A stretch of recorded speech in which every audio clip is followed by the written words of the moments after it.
ভাবতে পারো, বাংলাদেশের মাটির নিচেই লুকিয়ে আছে বিশ্বের অন্যতম বড় তেলের খনি।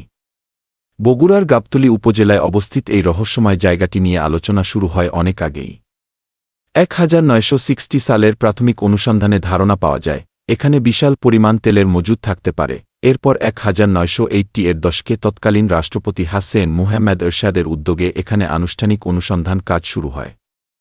স্থানীয়দের মতে 1987 সালের দিকে কাজ প্রায় শেষ হয়ে গেলেও হঠাৎ করেই কূপের মুখ সিমেন্ট দিয়ে বন্ধ করে চলে যায় অনুসন্ধানকারীরা। কিন্তু প্রশ্ন হচ্ছে, কেন বন্ধ হয়ে গেল এত বড় একটি প্রকল্প?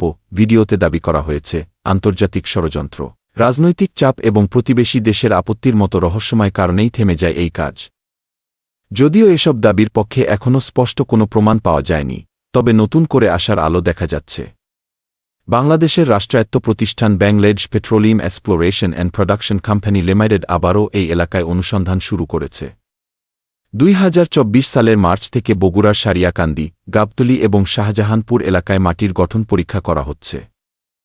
শুধু তাই নয়, যমুনা রিভারের তলদেশ পেরিয়ে জামালপুর ও নেত্রকোনা এলাকাতেও চলছে একই অনুসন্ধান কার্যক্রম।